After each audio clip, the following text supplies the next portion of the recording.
Azərbaycan televiziyasında xəbərlərə baxırsınız, studiyada Şirin Tredi. Baş Prokurorluq, Dövlət Təhlükəsizlik Xidməti və Daxili İşlər Nazirliyi birgə məlumat yayıb. Məlumatda deyilir: son günlər Azərbaycan Respublikasında ixtişaşlar yaratmağa və dövlət çevrilişinə cəhd göstərən mütəşəkkil cinayətkar dəstə hüquq mühafizə orqanlarının həyata keçirdiyi çevik əməliyyat istintaq tədbirləri nəticəsində yararsız hala gətirilmiş və dəstənin üzvləri həbs edilmişdi.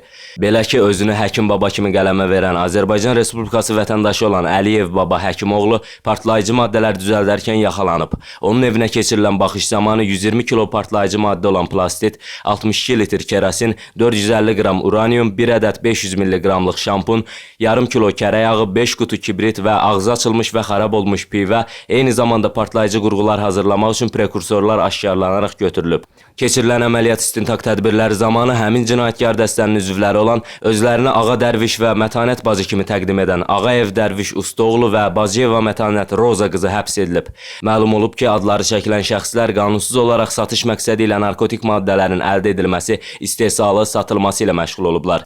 Saxlanılan şəxslər baş mütəşəkkil cinayətkarlıqla mübarizə idarəsinə aparıblar. Onlar haqqında cinayət məcəlləsinin müvafiq maddələri ilə cinayət işi açılıb və istintaq davam edir. Dövlət Təhlükəsizlik Xidmətinin keçirdiyi xüsusi əməliyyat nəticəsində isə Fəthullahçı terror təşkilatının Azərbaycan üzrə koordinatoru, özünü Lasina Zakir kimi qələmə verən, əslində isə Əliyev Elşən İlhamoğlu olan Azərbaycan Respublikası vətəndaşı həbs edilib. Məlum olub ki, o Azərbaycanda dini inqilab etmək istəyirmiş. Elşənin evinə keçirilən baxış zamanı istifadəsi qadağan olunmuş dini ədəbiyyat, terrorçuluğu təbliğ edən vərəqələr və Fəthullah Gülənin çıxışları yazılmış Gülən Cəmaatı adlı broşurlar aşkarlanaraq götürülüb. Hər bir faktla bağlı cinayət işi açılıb və istintaq davam etdirilir.